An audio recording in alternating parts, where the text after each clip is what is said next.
সময় হয়েছে, সবাই বাইরে যান এখন।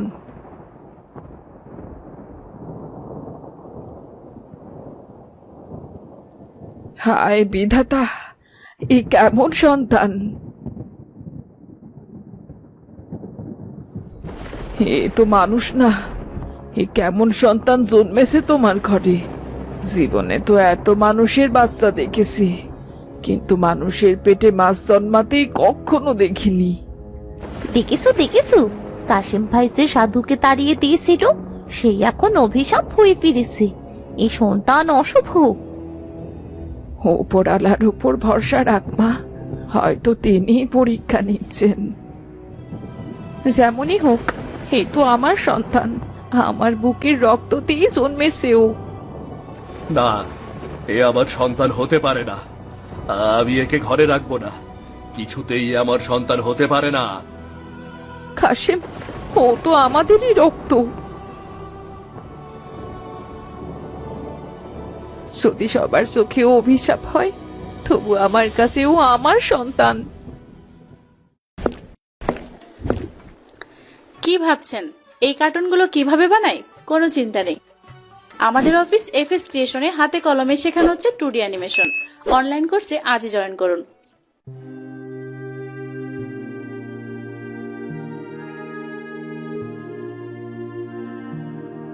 কাশেম, ও আমার সন্তান। তুমি যাই ভাবো, ওর বুকেও প্রাণ আছে, ও আমার গর্ভ থেকে এসেছে। চুপ করো সালমা, আমি জানি এটা সন্তান নয়। এতিম সন্তান আমার হতে পারে না। একে ঘরে রাখলে সর্বনাশ হবে, লোকজন হাসাহাসি করবে। আমি এ কোনোভাবেই মানব না, কোনোভাবেই না। মানুষ যা খুশি বলুক, কিন্তু ওকে ওকে তুমি আমার কাছ থেকে কেড়ে নিও না। আমি নিজ হাতে ওকে মানুষ করে তুলবো।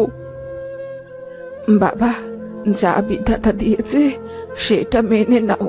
এমন করো না বাবা, অমঙ্গল হবে তো।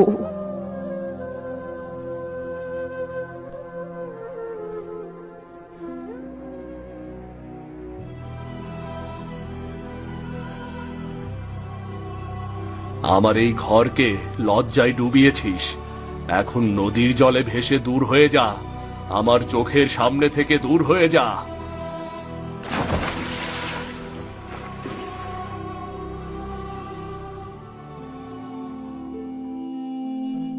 ও আমার সন্তান, তুমি এভাবে আমার বুক খালি করে দিও না। এই তুমি কি করলে বাবা? নিজের সন্তানকে এভাবে ফেলে দিলে? আমি যা করেছি ঠিক করেছি। এই ঘটনার মূলেই সালমা। ও অশুভ নারী না হলে এমন সন্তান জন্মাতো না। তুমি এমনটা কি করে করতে পারলে বলো? আমার ঘরে তোমার কোনো জায়গা নেই। আজই তুমি আমার ঘর থেকে বেরিয়ে যাও। তোমায় আমি তালাক দিলাম, আর কখনো আমার সামনে আসবে না। চল মা, আমার সঙ্গে চল। যে বাবা তার সন্তানকে ফেলে দিতে পারে, নিজের স্ত্রীকে যে ভুল বুঝতে পারে, সেই ঘরে তোর থাকার দরকার নেই। তুই আমার সাথে চল।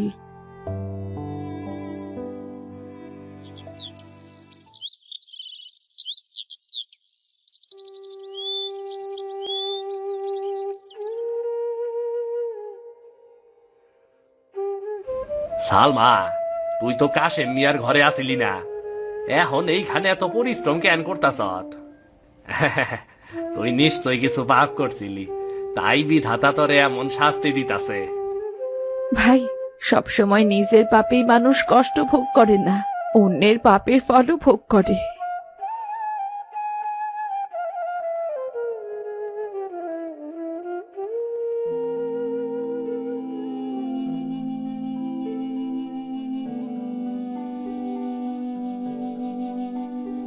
মা, আজ মাত্র আধা শির চাল আনতে পারলাম, কাল হয়তো কিছুই থাকবে না। কোনো না কোনো ভাবে বিধাতা একটা পথ ঠিক দেবেন রে মা, তুই কোনো চিন্তা করিস না মা।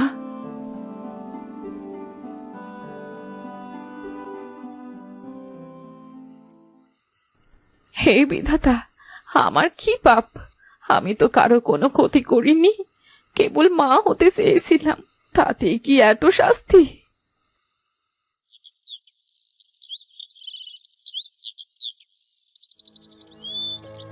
বাকি তো অনেক জমছে সালমা, আগে দেনা শোধ করো, তারপর চাল দেই।